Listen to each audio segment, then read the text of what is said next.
Начинаем новый день вместе с утра Якутии. Просыпаемся сегодня четверг, 23 марта на календаре. Катерина Винокурова, Павел Танин. Просыпаемся, встречаем это утро вместе с вами. Да, ну и чтобы быть прям досконально точными, 2023 год еще сейчас. Время на часах 7:00 по якутскому времени. Поэтому день начался, мы вместе с вами. И что мы будем делать? Конечно же, как всегда, делать максимально все, чтобы утро ваше было максимально добрым. И, конечно же, зарядили вас, мы пытаемся зарядить вас на плодотворный рабочий день. Итак, сегодня о чем мы будем говорить, да? Помогать людям. Именно так видит свое призвание жительница Томмота, социальный работник Наталья Немировская. Одиноким и одиноко проживающим людям Наталья не только помогает по хозяйству, она стремится облегчить жизнь каждому человеку. Также мы продолжаем рассказывать вам об исторических памятниках деревянного зодчества музея «Дружба», который находится в Сотенцах Усть-Алданского района. Особое место в музее занимает копия Спасской церкви, единственного сохранившегося здания заполярного города Зашиверск. Вот это да! Наш телеканал «Якутия-24» объявил новый вокальный конкурс. Отборочные туры уже вовсю идут в нескольких городах нашей необъятной республики.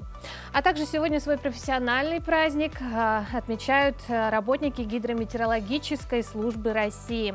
Поэтому мы поздравляем искренне всех тех, кто связан с этой профессией.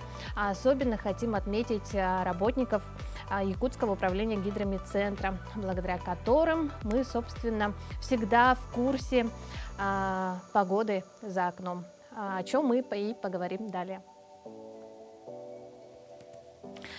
Итак, сегодня в центральных районах на 6 часов утра температура воздуха составила 22-37 градусов мороза. В заречной группе от 29 до 43, в южных 24-31. В Вилюйской группе 9 и 12, в Нижнеленских 20-23 градуса, в западных от 11 до 21, в Колымендигирской группе 26-37 градусов мороза, в Янских 27-38, на северо-западе 9-19. В 6 часов утра температура воздуха в городе Якутске составила минус 34 градуса, атмосферное давление 762 миллиметра ртутного столба, штиль. А днем нам обещают небольшой снег, ветер южный 5-10 метров в секунду. Температура воздуха днем составит минус 11-13 градусов. Душой и сердцем жду весну, о ней мои мечты и мысли, и помыслы мои ясны. Ее тепло до силы к жизни, зима сдалась, уже уходит. Свой звонкий ночной бег, через сугроб пути находит, ручей растапливая снег. Всем существом я ожидаю весну, как праздник красоты. И первыми придут, я знаю, любимых пролесков цветы. Ну, а как мы уже сказали, сегодня, 23 марта, специалисты гидрометеорологической службы России отмечают свой профессиональный праздник, в том числе работники Якутского управления гидрометеослужбы. Мы их поздравляем с их профессиональным праздником, конечно же, учитывая, что каждый день мы соприкасаемся с их данными, которые получаем. Ну и в целом гидрометеорологическая служба Якутии имеет богатую и славную историю. В октябре этого года Якутская УГМС отметит 90-летний юбилей. Служба имеет свои вековые станции. Например, в Устьянском районе работает станция юбилейная, которой уже, не поверишь, Кать, 200 лет. Станция УГМС Якутск, которая находится на территории Якутска, ей, к примеру, 190 лет. На данный момент Якутская УГМС состоит из 99 метеорологических станций и более 150 гидрологических постов. Коллектив состоит из 1200 специалистов разных профессий. Это гидрологи, метеорологи, аэрологи, синоптики. Поэтому мы поздравляем весь коллектив Якутского управления гидрометцентра с профессиональным праздником. Да, ну и о том еще, какими событиями сегодняшний день знаменателен, давайте узнаем.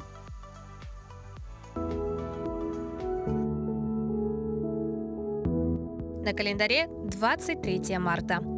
Сегодня отмечают Всемирный метеорологический день и День работников гидрометеорологической службы России. По народному календарю наступала Василиса, вешней воды указательница. В этот день хозяева занимались весенними заботами. Нужно было отвести воду от дома, чтобы не ушла в подпол, а для этого выходили во двор и рыли каналы. Считается, что именно в этот день впервые появилось выражение «О.К». Сегодня весьма популярное как «Окей». Версий появления выражения выдвигалось много. По некоторым сведениям, в бостонской газете Morning Post это выражение появилось как шуточное сокращение неправильно написанного «All Correct». 146 лет назад Павел Яблочков получил патент на изобретенную им электрическую свечу, которая стала первым электрическим источником света. Во время матча между сборными Севера и Юга Англии на футбольных воротах впервые использована сетка. Археологи обнаружили на Крите остатки легендарного лабиринта – дворца Минотавра. В результате этих исследований была открыта абсолютно неизвестная до тех пор, но одна из величайших древних цивилизаций. Эта цивилизация существовала между первобытными эпохами и античностью и получила название Минойской. В этот день родились Акира Куросава, японский кинорежиссер, продюсер, сценарист фильма «Семь самураев». Арчил Гамиашвили, один из артистов, сыгравших Остапа Бендера. Виктор Корчной, шахматист, гроссмейстер. Кэрри Рассел, американская танцовщица, актриса. Максим Маринин, российский фигурист, чемпион России, Европы и мира. Именины отмечают Анастасия, Василиса, Виктор, Галина, Георгий, Денис, Дмитрий, Иван, Леонид, Марк, Михаил, Ника, Павел и Федор. 25 марта этого года в селе Абага в комплексе Сагыл-Сагы пройдет историческая реконструкция битвы в этой местности между отрядами красных под командованием Строда и сибирской добровольческой дружиной генерала Пепеляева. И сегодня в нашей студии Николай Гребенников, председатель правления общественной организации Ассоциации ветеранов боевых действий, ОВД и внутренних войск Республики Саха-Якутия. Николай Григорьевич, доброе утро. Доброе утро. Ну, расскажите вообще об истории этой легендарной, на самом деле, битвы в местности Сагыл-Сагы. Ну, в этом году исполняется столетие этой битвы. Она была довольно-таки жесткая, там, это в течение 18 суток. Красные оборонялись от белых, ну, так сказать, это если коротко, да. Оно тяжело было тем, что температурный режим, ну, февраль, сами понимаете, да. В этом бою там участвовало 292 солдата и офицера с красной стороны и около 700 с белых. И половина погибла и с той стороны, и с той. Вот чем она знаменательна, то что это войско, в общем-то сказать, они шли на город Якутск, и чем бы закончилось, неизвестно. Ну, об этом очень много написано, желающие могут найти в интернете, ну и на самом участии там, в этом мероприятии. Ну и как раз-таки на этой местности, да, планируется реализация исторической реконструкции, да? Вот кто будет принимать участие, когда начнутся работы, какие организации откликнулись? Сколько человек планируется? Ну, работы в этом году провелись очень большие, точнее то есть это восстановленное было поместье, само полностью, как историческое, было там летом, зимой. Ну, как раз видим на кадрах. Ну да.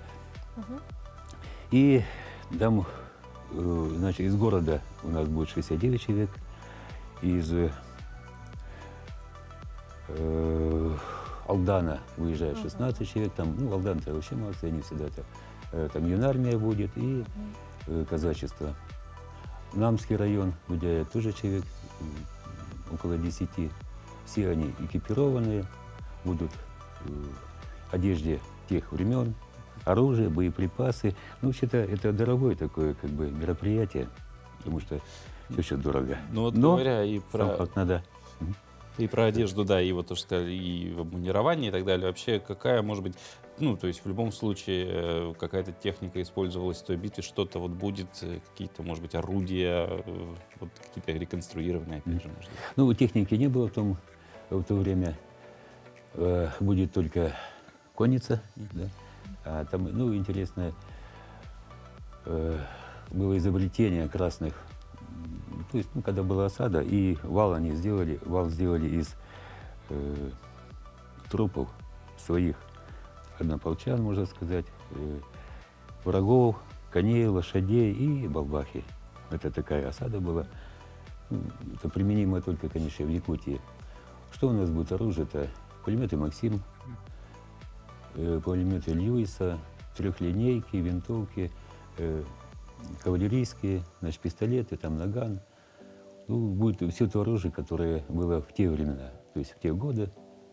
Мы постараемся сделать так, чтобы оно было приблизительно тем событиям. Ну и самое такое великое изобретение века – это валенки. Без них, ну никак, сами понимаете, да? А вообще, насколько большая реконструкция и вообще сама территория, да? Ну, сейчас будет сложновато с тем, что очень высокий снег. То, что мы планировали летом, мы меняем полностью, потому что надо проходить. И конница как будет идти. Ну, планируем где-то человек, наверное, около 200, чтобы участвовали, потому что около 160 человек будет амгинских. А вообще какое значение, ну, может быть, для истории, ну, как минимум для изучения, да, истории имеют вот подобные реконструкции таких для молодого событий, поколения? Для молодого поколения, опять же. Ну, во-первых, это история, это наша с вами история, да? А по большому счету, это оно имеет военно-патриотическое воспитание. Это молодежи. Давно уже было сказано, что страна, не имеющая прошлого, не имеет будущего. Поэтому надо знать, надо чтить своих героев, своих близких, родственников, дедов, прадедов, не только Великой Отечественной войны, но, конечно, и Гражданской войны. Это было очень тяжелое такое время. Мы можем только теоретически об этом думать, да, где-то вычитать, прочитать, но они сражались за то, что, ну, за нашу Родину, так можно сказать. Что ж, Николай Григорьевич, спасибо вам большое. Действительно, история, да, которую мы должны знать, и молодое поколение, да, сохранять и восстанавливать.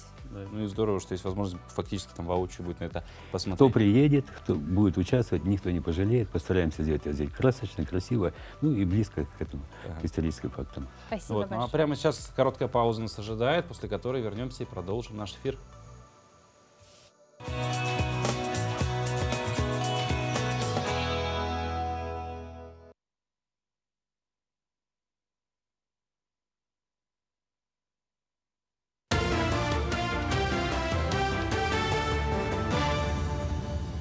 Якутия, доброе утро. Доброе утро, коллеги. Сейчас блок новостей. Научно-практическая конференция по вопросам изменения климата и таяния вечной мерзлоты стартовала в Якутске. Принимает участие более 500 человек в очно-заочном формате. Это представители научных и научно-образовательных учреждений из России, а также ученые из Казахстана, Киргизии, Монголии, Китая, Индии, США и Японии. Научное мероприятие направлено на поиск совместных практических и научно обоснованных решений в части адаптации экономики к изменению климата. Отмечу, конференция завершится 24 марта в рамках плана председательства России в Арктическом совете. Исследования показывают, что сток воды резко так не уменьшается. Это мы объясняем тем, что сегодня есть компенсационный сток – это вот подземные ледники. Подземные ледники, но его объем неизвестен. Сейчас мы это тоже исследуем. Конечно, надо принять необходимые меры. Сперва прогнозировать, потом меры по использованию водных ресурсов, потому что их восстановить по-другому получается очень сложно, поэтому эти задачи надо решать. Но мы будем обсуждать вот такие проблемы на этой конференции. Всего 24 населенных пункта и более 4500 человек осмотрено мобильными докторами с начала марта в республике. Новый формат работы медиков полностью оправдал ожидания жителей арктических районов. Они получили специализированную медицинскую помощь на местах. Удалось охватить некоторые села, расположенные более чем в 500 километрах от райцентров, и добраться до них можно только на вертолетах. В Момском районе врачами осмотрено 1138 жителей, в Верхоянском 1940, в Жиганском 1055 и в Алаяховском 499. 57 школ республики отремонтируют в этом году в рамках партийного проекта «Единая Россия. Новая школа». Сумма федерального субсидирования капремонта составила 2,5 миллиарда рублей. Так, работы уже были начаты в школе номер 26 в Якутске. Всего же в столице республики будут отремонтированы 13 общеобразовательных учреждений. Родители и партийный десант будут контролировать ремонт и организацию процесса обучения школьников на период проведения капремонта в школах городского округа, в том числе прозрачность проведения торгов с подрядными организациями. В столице в очном формате стартовала финальная часть киберспортивного турнира по игре Dota 2. Это соревнование является неотъемлемой частью молодежного фестиваля «Мусустар». По словам организаторов, заметен рост популярности киберспорта в республике. Так, если в прошлые годы в финал попадали команды только из Якутска, то в этом году за первое место приехали бороться представители Анабарского улуса. А в отборочном туре приняли участие 50 команд. Киберспорт вообще в целом является одним из видов спорта, вообще одним из видов культур, которые очень быстро развивается, да, в последнее время. Вот. И вполне возможно то, что в будущем, в недалеком уже будущем, киберспорт уже займет определенную часть именно спортивной жизни вообще всего мира. Именно поэтому молодежные фестивали «Мусустар», нам кажется, это совершенно логично, то, что вот сильно развивающее направление киберспорта, оно должно быть там, и оно там уже 3-й год.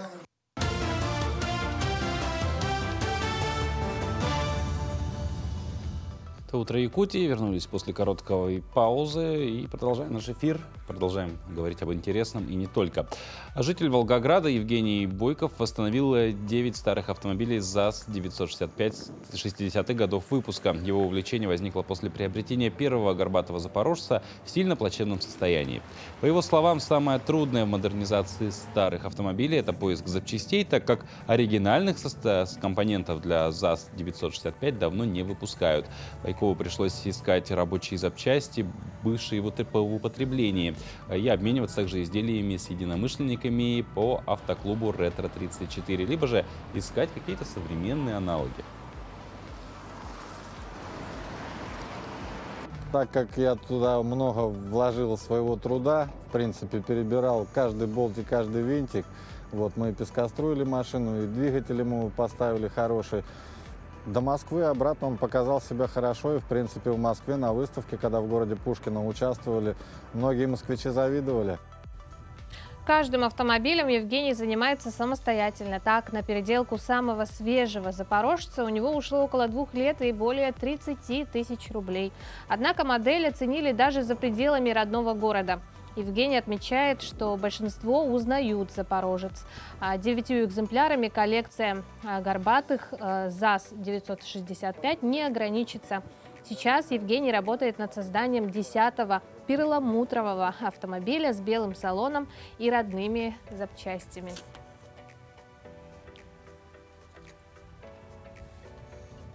Интересное увлечение, на самом деле, и причем, учитывая все вот эти нюансы, что запчасти не выпускаются уже, опять же, где-то поиск современных аналогов, обмен, то есть это очень такой процесс, в котором важны какие-то вот исследовательские качества, именно искать вещи. Мне кажется, еще Евгений тем самым как бы сохраняет историю такую, да, советской автомобильной индустрии. Да.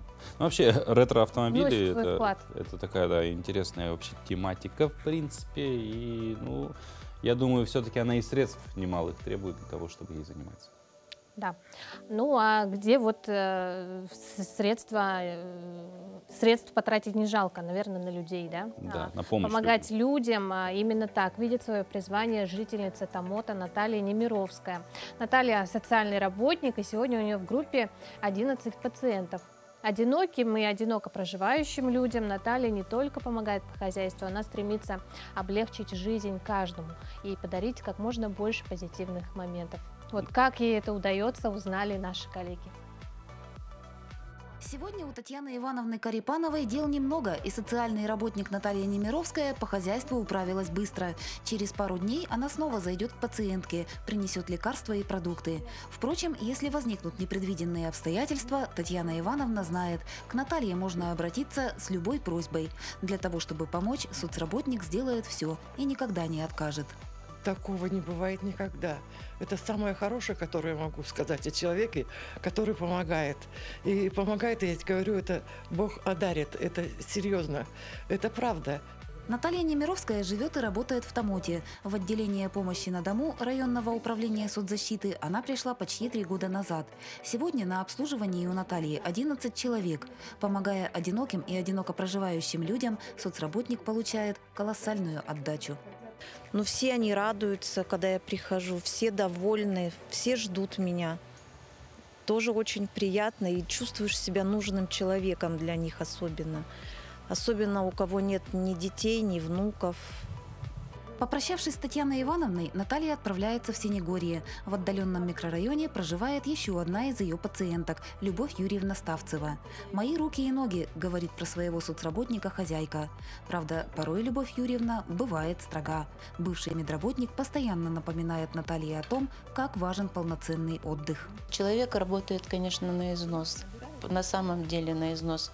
Поэтому вот эти все ночные, когда люди просят приехать, помочь ночью, вечером, неважно когда, это, конечно, безотказно. Безотказно. В любое время суток она может все бросить и приехать. Надо, значит, надо. Ну, добрейшей души человек. По пути в следующий дом Наталья зашла к Александре Нарауловой. Мама Саши прикреплена к другому соцработнику, которого Наталья замещала на период отпуска. Отношения сохранились, и иногда девушка обращается к Наталье с просьбами. Вот и сегодня Саша интересуется, смогут ли они съездить в Алдан. Просто в Алдане цирк будет. Я бы хотела туда попасть. Как бы собираемся мы или нет, это еще неизвестно. Как бы если у Натальи Юрьевны будет время, она меня отвезет. Больше всего люди ценят в соцработнике отзывчивость, безотказность и подход к любому делу с душой. Впрочем, эти черты у Натальи семейные. 2 сыновей относятся к работе мамы не просто с пониманием. Ребята по мере возможностей помогают пациентам Натальи. Дети у меня очень часто, когда еще кого-то замещала, постоянно помогали мне сумки с продуктами, заказывают не по 2-3 килограмма. Ну и где-то снег почистить, тоже их, конечно, прошу, не без этого. Всегда. Ну, у меня просто дети своей матери, поэтому никогда не отказывают ни в чем. Пациенты признаются, что Наталья для них больше, чем помощница. Их связывают по-настоящему близкие и доверительные отношения. Сама же Наталья каждому стремится подарить как можно больше ярких и радостных моментов. Вот сейчас придет лето. Они уже, конечно, вниз к речке не спустятся, но у меня есть 2 лежака, которые я себе выписала на День соцработника, сделала подарок. Поэтому они все ждут лета, приехать ко мне во двор, закрыть ворота и полежать на лежаках, позагорать. Татьяна Вахнина, Сергей Шипачев, Александр Лукин, город Томот, Алданский район. Ну а мы продолжаем знакомить вас с детьми, которым нужна семья, и представляем вам родных сестер Катю, Анжель, Эстель, Камилу и их брата Стаса. И очень надеемся, что они обретут свою долгожданную семью. Представляем вам Стаса и его сестер Катю, Анжель, Эстель и Камилу. Познакомьтесь, это вот наши сестры. Анжель 6 лет, Эстель 4 года. Ну, скоро 5 будет. И Камила. В мае будет 2 годика. Камила сама кушает, уже более такая самостоятельная. Может одеваться сама, обувается. Старшие девочки Анжель и Эстель очень добродушные, веселые, помогают, заботятся друг о друге. А маленькой своей сестричке вообще хорошо заботятся. За собой следят, сами себя обслуживают. Все умеют делать, одеваться, даже следят у них за своим внешним видом. Волосы расчесывают. Ну, заплетаться еще как бы не научились, но следят за собой. Стасу 10 лет, Кате 9. По характеру они добрые, любознательные. Катя и Стас очень хорошо учатся. Стас всегда старается в школе быть хорошим учеником. Стас у нас ходит на бокс, посещает различные секции, очень любит творчество, рисовать, выжигать на доске. Катя ходит на шахматы, на танцевальный кружок. Недавно приняла участие в соревнованиях по шахматам. А еще Стас и Катя любят снимать на телефон совместные занятия и сами монтируют видео. Люблю играть кубик Рубик. Это мое любимое занятие. Я сейчас собрал белый цвет. Брейк-данс Стас осваивает вместе со своими друзьями. Учит элементы брейк-данса и Катя. Не пропускает Катя занятия в швейной мастерской. Под руководством преподавателя она учится шить и создавать свои первые поделки. Катя очень хорошо учится в школе. Мой самый любимый предмет – это технология. А что вы делаете на технологии? Мы делаем поделки, рисуем. Из пластилина, из картона, с бумаги. Учатся творить и Анжель с Эстель. Что мы делаем? Бубла и полосочки и накручиваем на палочки. Покажи, Эстель. И что получилось потом? Вы покажите тоже, да, что у вас получилось? Вот эти бусинки. Стас, Катя, Анжель, Эстель и Камила очень хорошо играют вместе. Старшие проявляют искреннюю заботу и любовь к самой младшей, Камиле. Мы надеемся, что Стас, Катя, Анжель, Эстель и Камила обретут семью.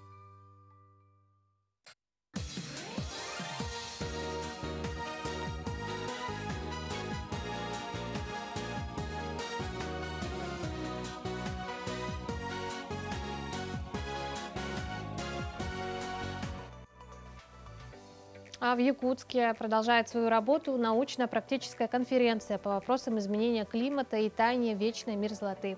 В мероприятии примут участие 500 экспертов из регионов России и зарубежных стран. Специалисты представят последние данные о глобальном потеплении и таянии вечной мерзлоты. Вот профессия мерзлотоведа одна из самых редких. Давайте вот узнаем, как же все-таки эта работа происходит. Здравствуйте, меня зовут Тихонрава Яна Витальевна. Я кандидат биолого-минералогических наук, мерзлотовед или геокриолог. Мое утро начинается с зарядки, что, наверное, необычно. Вот, я отжимаюсь, чуть-чуть растягиваюсь и иду готовить кофе и кашу. Иногда, если я пропускаю завтрак дома, я захожу куда-то в общественное место.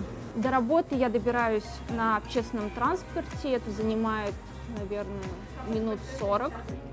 А в Якутск я переехала в 2019 году, когда поехала на защиту, приехала сразу с вещами.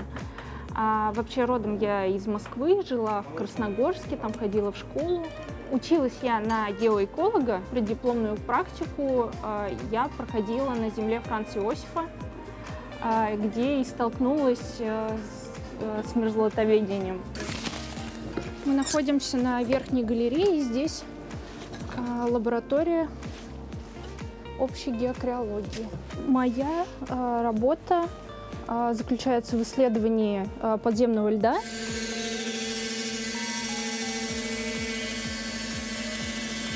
Делаем тонкие пластинки, выпиливаем на пиле и уже дальше подплавляем до совсем тонкого состояния. Я на самом деле очень мерзлявая. Белеют пальцы, то есть надо потом очень долго отогревать. Но в момент работы настолько абстрагируюсь, что иногда вот это как-то особо не замечаешь, ты как-то подогреваешься тем, что происходит. Занимаюсь палеореконструкцией. То есть своими исследованиями в дальнейшем можем сказать, как этот лед формировался, были ли какие-то сопутствующие процессы помимо основного процесса формирования. Практическая цель наших исследований, она скорее в прогнозе на будущее. Мой фаворит – это полигонально-жильный лед, как-то Очень люблю я его. Так как полигонально-жильный лед в основном должен состоять из элементарных жилок, если я обнаружу какие-то крупные кристаллы льда или что-то такое, я могу говорить, что здесь, возможно, присутствовали еще какие-то дополнительные процессы. А моя работа мне скорее нравится красотой, которую я вижу в поляризованном свете. Это захватывает. Это, наверное, то, что меня как-то влюбило. Ну и плюс я всегда гарантированно могу написать какую-то именно красивую статью в плане тех фотографий, которые прикладываю. Вот. Ну и особенно, когда вижу вот разноцветные картинки своего льда. Потому что это очень красиво. Неожиданности бывают, когда ты предполагаешь, что здесь все просто, и ты увидишь вот определенную картинку, которую ты уже видел, а не тут-то было. И ты видишь абсолютно какие-то другие кристаллы. Естественно, ты все очень удивляешься и также радуешься, потому что это может быть чем-то... Ну, это что-то новое и для тебя, ну, или для науки, если очень повезет. Я думаю, не стоит унывать школьникам, у кого не получается хорошо учиться. Я в школе была двоечницей и троечницей. И где-то в 9 классе начала задумываться о том, что как-то хватит это терпеть, надо что-то делать. В 11 уже пошла на курсы МГУшные по географии и отдельно поднимала русский язык. Подняла всю базу за 1 год и благополучно поступила в МГРИ. Я, наверное, себе не ставлю целью что-то открыть, это было бы приятно, но в целом мне просто нравится эта работа. Ну а мы немножко поговорим о еде. Плов – одно из самых популярных восточных блюд, которое славится простотой рецепта. И представители киргизской общины Мирного приготовили плов на костре для многодетной семьи Яковлевых в Арылахе. На встрече побывал Вадим Ахмадулин. Рис, морковка, лук, мясо, зира и масло. Рецепт плова, казалось бы, довольно прост, но действительно вкусным, по словам 35-летнего Ганижана Алжанова, он получается, когда готовит мужчина. Рецепт восточного блюда привез в холодную Якутию из жаркой Киргизии 15 лет назад. На выходных приехал в Арылах со своей общиной, чтобы приготовить плов на огне и угостить семью Яковлевых. Недели два раза готовится вообще-то в семью. Ну, плов. Если гостя приехал, либо кого-то привозят, ну, это национальное блюдо, и должна быть она обязательно. Ну, на гостях или где-нибудь. Говядина, если его мешать чуть с бараниной, баранина жиром, она еще вкуснее будет. Желающих попробовать киргизское блюдо хоть отбавляй. Общину в доме Яковлевых встретили почти все члены семьи, а на днях их стало больше. Внук вчера родился, последний, ну, 22-й по счету. Правнук годик. А старшему сколько? Я уже знаю. 17 лет. У нас все дети, ну, запланированы, а некоторые думают, ну, родственники, там, друзья, они думают, что это как бы не запланировано. Ну, у нас все запланировано, они все счастливы. Я тоже вот, мы как обрадовались, что у нас вот, да, дожили до этого возраста. Ну, думаем, до 100 внуков мы доживем, я так думаю. Семья большая, соответствующая и казан. Пока мужчины готовили плов, хозяева организовали развлекательную программу. Гостей покатали на банане, а маленькая Надежда поиграла на хомусе.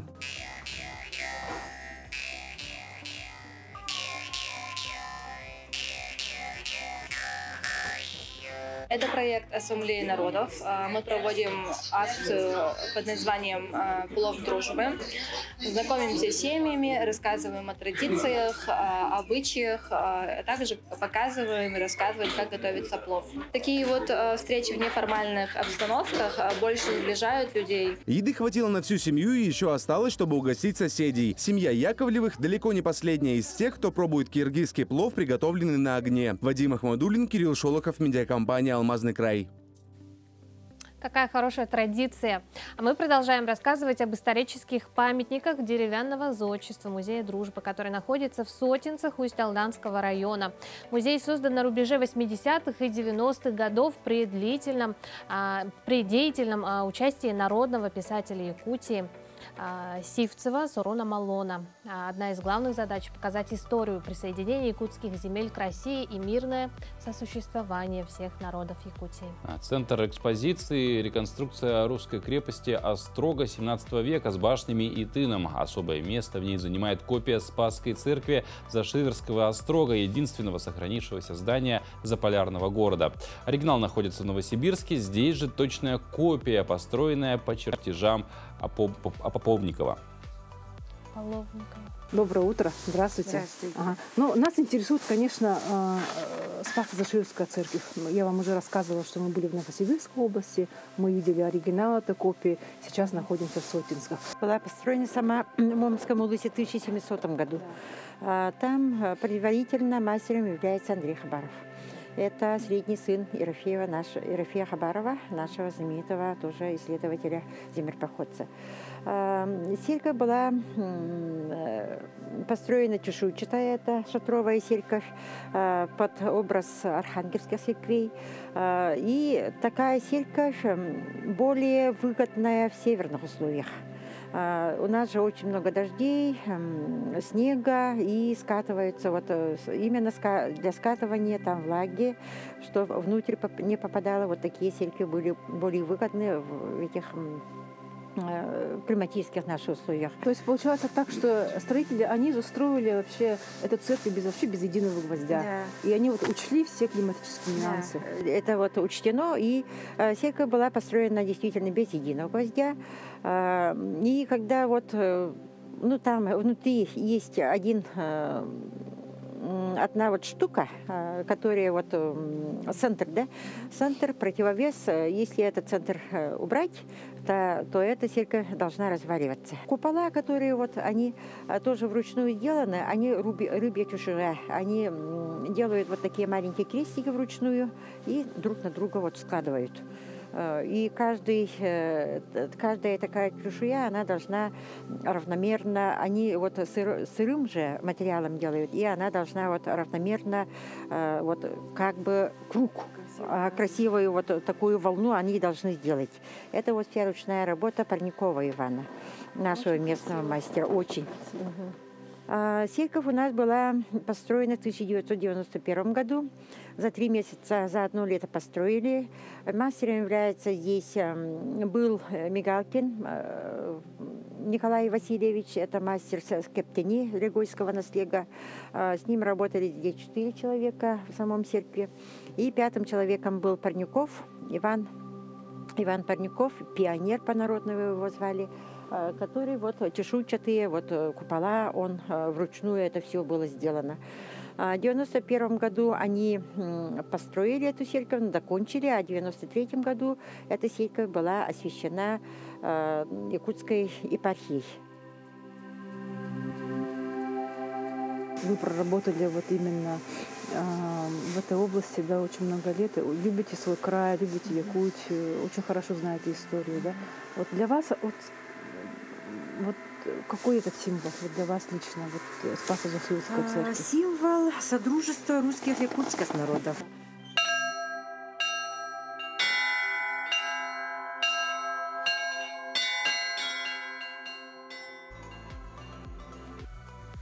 Ну а в апреле в историко-архитектурном музее «Дружба» планируется провести, а если быть точным, 1 апреля, да, вот уже совсем скоро, чуть больше, чем через пройдет республиканский праздник русской культуры «Хоровод дружбы». И более подробно мы об этом поговорим сегодня с нашей гостьей. Да, это Надежда Новоприезжая, исполняющая обязанности директора Ленского государственного историко-архитектурного музея-заповедника «Дружба». Доброе утро. Доброе утро. Вот расскажите вообще, зачем, для чего вот этот праздник решено провести и что от него ожидается? Ну, как все знают, да, в Якутии, то, что весной у нас самое массовое посещения посетителями, так как в это время у нас и экскурсионное обслуживание, и ледовые горки. И в народе нас называют и парком дружбы, и Сотинским парком. Но так как мы работаем со всем населением, да, это все в одном месте у нас. И сразу уже от входа у нас начинаются экскурсии, уже заканчивая, да, всеми вот ледовыми горками и отдыхом мы заканчиваем. И в апреле, почему мы это сделали, хочу рассказать предысторию, так как у нас в Усть-Алданском районе очень хорошо работает школа 3-го возраста. Во всех населенных пунктах, муниципальных образованиях есть школа 3-го возраста, где они активно очень сотрудничают и работают. И моя мама, Новоприжья Матрена Афанасьевна, является учителем русского языка и культуры, и это был ее проект, который действовал в школе. А сейчас мы 3 года назад хотели это создать у нас уже в музее, да, как праздник русской культуры для лиц старшего поколения. Но так как были ограничительные меры, мы приостановили эту деятельность, а в этом году мы уже решили, чтобы это будет республиканский праздник, хоровод, да, дружба для лиц старшего поколения. Это должны, да, присутствовать все объединения, у которых есть вот эти русские народные песни, танцы, и выставка, ярмарка у нас будет. Это во время самого массового, да, и посещения людьми со стороны, вот, чтобы этот праздник остался в памяти у всех детей. Да, здорово. Но скажите, такое большое мероприятие, да, планируется провести? Да. Только один день? К сожалению, только один день. Ага. Кто может принять участие, да? Вообще вот жители, гости, кто? Но заявки мы заранее принимаем до 31 марта. Хотелось бы, чтобы это были коллективы, да, и любые объединения только старше 50 лет. Ага, да. Плюс 50. Плюс 50, да. Поэтому, уважаемые телезрительницы прекрасного возраста, да, берите на заметку. 31 марта заявки принимаются. А если люди младше хотят посетить этот праздник? Нет, в это время у нас будет работать 3 площадки. То есть конкурсная основа вот лицам старше 50 лет, а внизу у нас будут игры, проводы зимы для всех посетителей. То есть, грубо говоря, сам праздник для всех, а вот конкурс только для тех, общий праздник для всех, для да? всех, да. Ага, а по номинациям как-то будете распределять? Нет, по номинациям нет, у нас будут только 1-е, 2-е, 3-е места. Так, может быть, тогда простимулируем будущих участниц призами? Ну, призами, да, естественно. Мы не будем оговаривать сумму, потому что, да, мы хотели денежные призы, хотим поддержать именно такие объединения. Ну, на разные цели же им нужны все-таки средства. Ну, а вообще, в целом, есть ли какая-то статистика по посещению музея? Может быть, ну, в среднем в год сколько человек приезжает ознакомиться с работой? Ну, да, у нас в том году было больше 29 тысяч посещений. Это за весь год? За весь год, да. Ну, в основном самое массовое это весной, летом. Но осенью у нас тоже очень красиво. Мы всех приглашаем. Мы работаем и по Пушкинской карте, и по карте жителей Якутии. О, да. Так, есть нововведение, да? Да. Ага. Ну, все мы знаем вот этот прекрасный парк, да, Сотинский, да? Ну, все говорят парк, да. Все говорят парк. Но это музей, да, Видите, потому что мы не забываем, это музей. И у нас есть по туры на 2-3 дня, которые, да, можно полностью ознакомиться, да, с историей и бытом якутской культуры. Что ж, Надежда, спасибо вам огромное, что приехали к нам. Да? Желаем отличного проведения праздника дружбы. Да, ну и много-много участниц конкурса. Ну да, обязательно. Приглашаем всех. Спасибо. Да. Спасибо вам. Ну а говоря про конкурсы, наш телеканал Якутия-24 также объявил новый вокальный конкурс. Отборочные туры идут в нескольких городах республики. И с участниками в Нерюнгри встретился наш корреспондент Иван Лазаренко. Вокальный конкурс «Вот это да» взял свой старт именно в столице Южной Якутии. Здесь пройдут прослушивания участники из Нерюнгри и Алдана. Далее съемочная группа отправится в Алекминск, Ленск и Мирный. Начинаем мы этот конкурс именно с Нерюнгри, потому что здесь но очень много людей, которые любят петь, умеют петь. И мы просто вот сейчас, когда прошли у нас трактовые там репетиции, и посмотрели мы, как люди репетируют, как они распеваются, просто очарованные шикарными голосами, вокальными данными, артистизмом тех исполнителей, которые принимают участие в данном конкурсе. Среди участников, как и артисты с многолетним творческим стажем, так и любители, делающие первые шаги в своей профессиональной сольной карьере. Главное, что всех объединяет, это желание поделиться своим талантом. Это мой первый проект телевизионный. Я никогда не участвовал, думаю, все получится. В проекте «Вот это да» я участвую, чтобы получить новые, незабываемые и интересные эмоции, а также положительный опыт. Сегодня я принимаю участие в этом конкурсе, потому что мне очень хочется донести песни, которые мы пели раньше. Они настолько душевные. Эти песни о любви к матери, о любви к родине. Участвую в этом проекте для того, чтобы порадовать зрителя хорошей песней и подарить вам весеннее настроение. Мои родители с огромным пониманием отнеслись к тому, что я хочу подать заявку на этот конкурс, и сегодня всецело меня поддерживают. И мне очень хочется, чтобы мое творчество полюбила вся республика. По результатам отборочных туров жюри определит финалистов конкурса, которые встретятся в городе Якутске.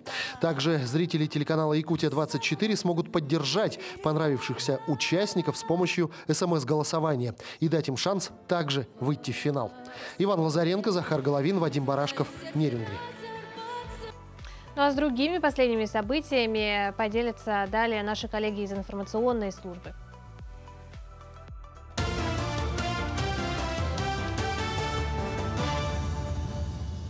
Доброе утро, Якутия. Далее смотрите блок новостей.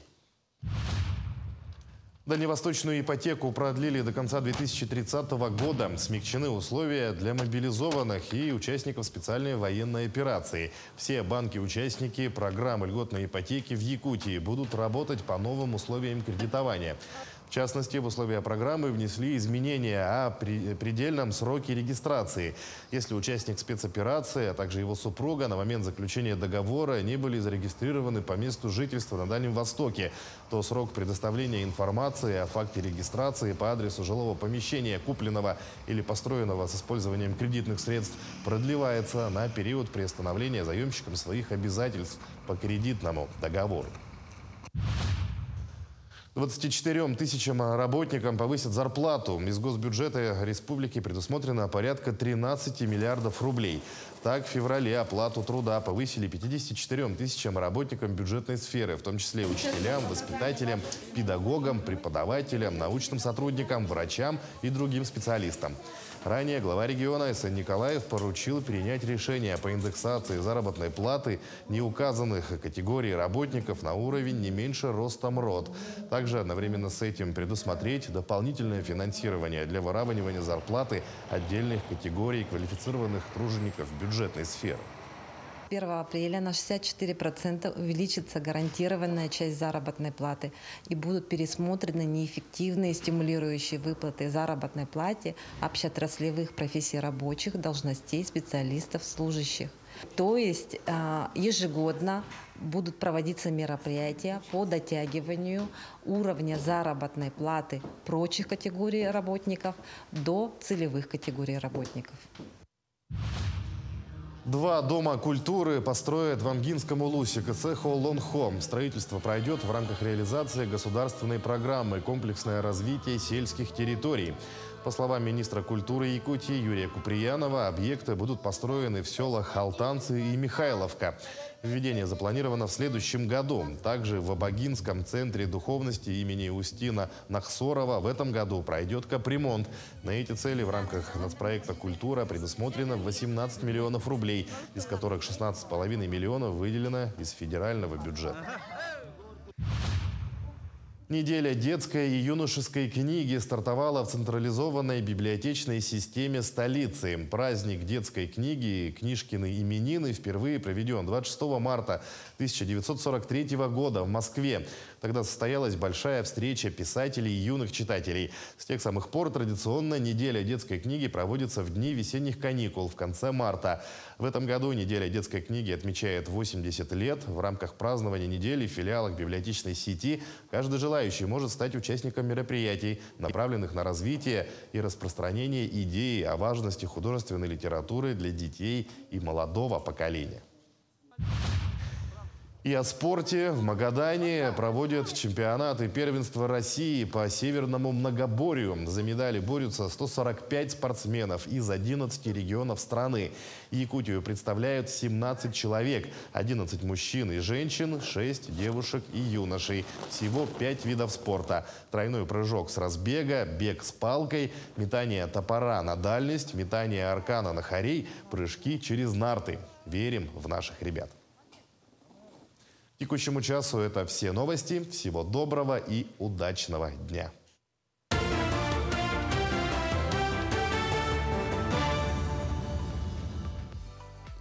А выходные уже не за горами, осталось сегодняшний, завтрашний день пережить. И, конечно же, можно всегда выходные провести, ну, весной уже, конечно же, и на улице погулять. Но одно из главных таких развлечений до сих пор остается, наверное, посещение кинозалов. И сейчас, конечно, расскажем о том, какие премьеры нас ожидают, что в эти выходные можно в кинотеатрах уже посмотреть.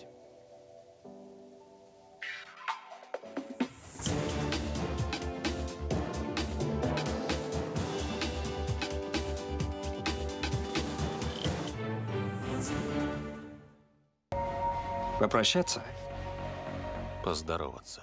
Смотрите в кинотеатре «Лена» с 23 марта. Продолжение похождений самого эффективного киллера по кличке Баба Яга Джон Уик 4.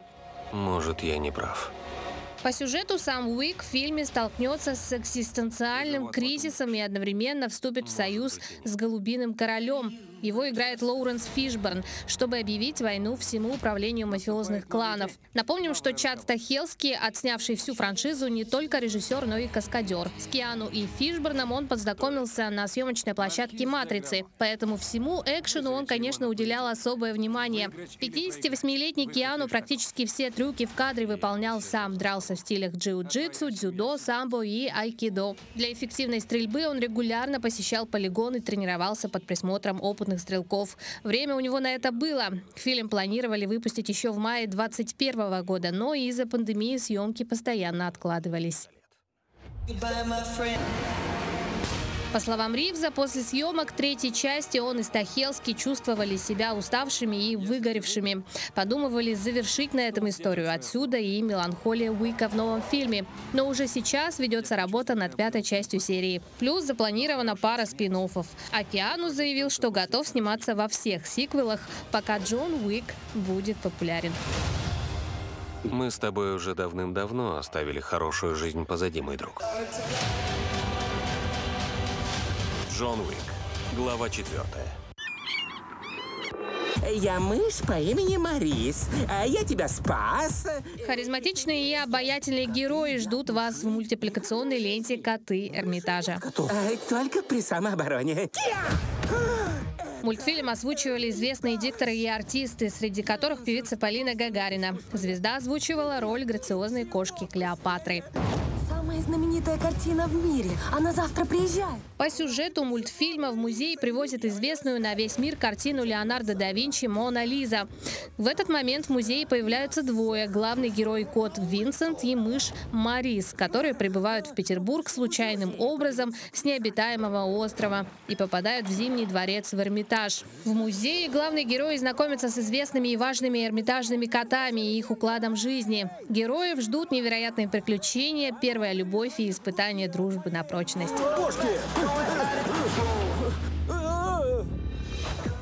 Кто захочет похитить известную картину и для каких целей? И почему в музее появилось привидение? Это предстоит узнать зрителям. Уникально и то, что история мультфильма отчасти документальна. Ведь известно, что коты Петербурга не раз спасали город и шедевры живописи от грызунов. Винсент, будешь прикрывать тыл. Коты Эрмитажа. Желаем вам отличного настроения и приятного просмотра. Киски не летают. Смотрите в кинотеатрах с 23 марта.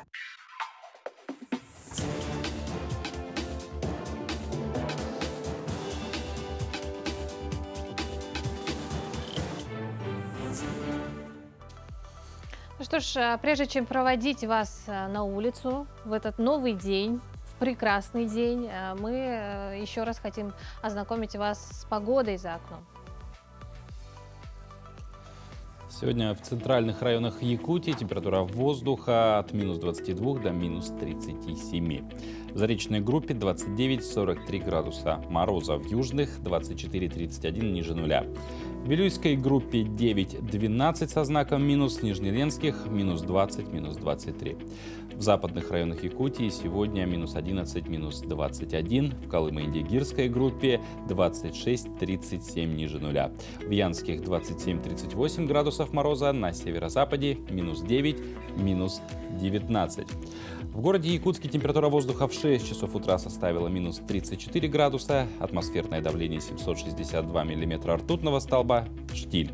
Сегодня днем небольшой снег, ветер южный 5-10 метров в секунду, и температура воздуха достаточно сильно прогреется по отношению к утренней температуре, ожидается минус 11, минус 13 градусов. Ну, а мы еще раз поздравляем всех работников гидрометеорологической службы России, в том числе нашей Якутский гидрометцентр, с профессиональным праздником. Да, продолжайте прогнозировать и давайте уже поскорее хорошую погоду нам в марте. Ждем. И вам хорошего дня желаем. Увидимся завтра в 7 часов утра.